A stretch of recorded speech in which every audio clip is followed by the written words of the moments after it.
So this is about 4 pounds of chicken thighs, and I've marinated it with black pepper, salt, chopped scallion, a few tablespoons of sesame oil, about a tablespoon and a half, 2 tablespoons of gochujang, and there's no excess. It's just sitting there, soaking that up, and I'll let that sit for 90 minutes at room temperature to marinate and come to the right temp.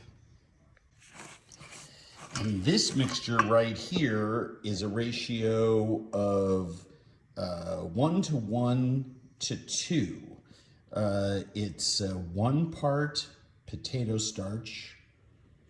It is 1 part tapioca starch and 2 parts panko breadcrumbs. And that's going to be my primary dredge, along with some vinegar for spraying that I keep in a spray bottle. More on that in a bit.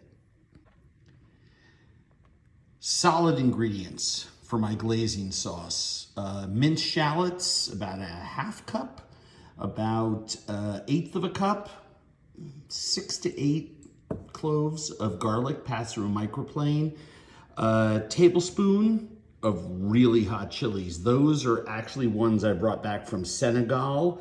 I'm just trying to use them up. You can use traditional gochugaru, the hot chili flake of Korea. There's 2 tablespoons of Japanese golden sesame seeds that are just absolutely primo that I get from the Japanese pantry. You can use more or less chili flake, depending on how hot you like it. Those are going to get cooked in a few tablespoons of oil. Then we'll add our liquid seasonings to that to reduce to a glaze. These are my liquid seasonings. I have, about 3 tablespoons of gochujang in there, Korean chili sauce. I have sake, I have sugar, brown sugar, I have mirin, I have soy, I have a couple tablespoons of water, and let's see, what else do I have in there? I throw a little vinegar in there as well, just for, some acidity to sort of brighten up the sauce. And that's gonna cook to a glaze. And we'll set that aside, and that'll be what we toss our fried chicken in after it's gone for its second oil bath. Solid ingredients for the sauce: shallot, garlic, chilies, golden sesame seeds from Japan. Liquid seasonings: soy, vinegar, brown sugar, gochujang, mirin, sake. It's gonna be good. So, once the solids have sort of sweated, add your liquid seasoning and just simmer that until it gets glazy. And I put it into a bowl to toss my chicken in after the second fry. Pretty simple stuff. Ooh, it's getting there. We just want it nice and saucy and syrupy. So here's the trick for my Korean fried chicken. And I like the most crackly, crusty, but thin, like stained glass window thin coating on it. So I've combined the tapioca starch, the potato starch, and the panko breadcrumbs. And then what I want to do is I just want to give it a little spritz of white vinegar and dredge it again. And that just gives that extra layer of awesome that allows me to then fry it in 325 degree oil, almost blanch it. I do that for about 10, 11 minutes, every piece, then cool it on the rack, and then I fry it again at 375. Super easy.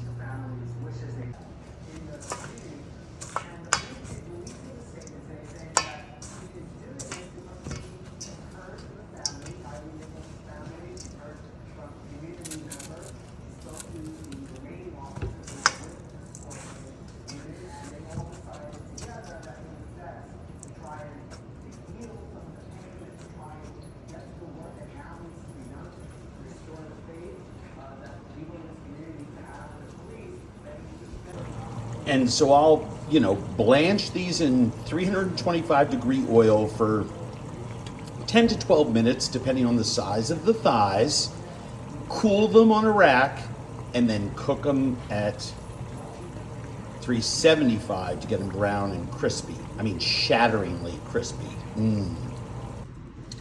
So after par cooking, I put it on a rack like this, so I don't lose that crust that's on there.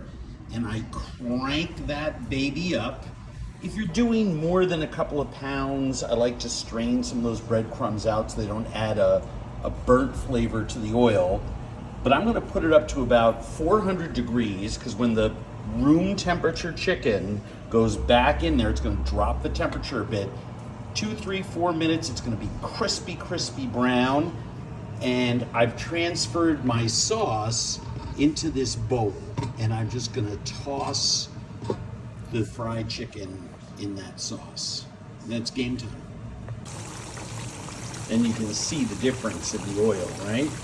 That's cruising along after about 90 seconds.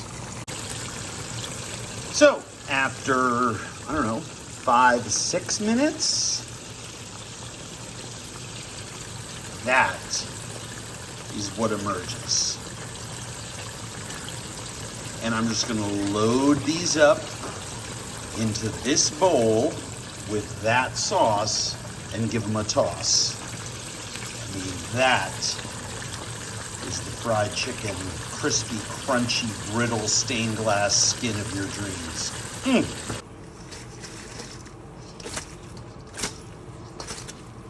And remember, you don't want to break your chicken, but you do need to toss the pieces in the glaze. And there really is only one way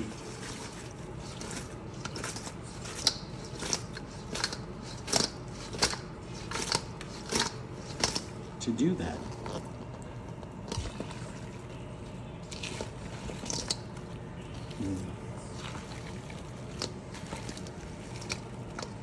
And what comes out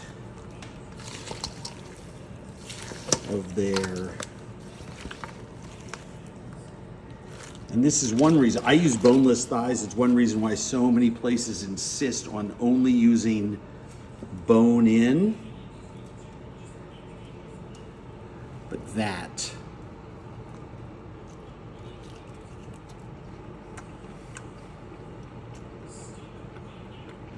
the best.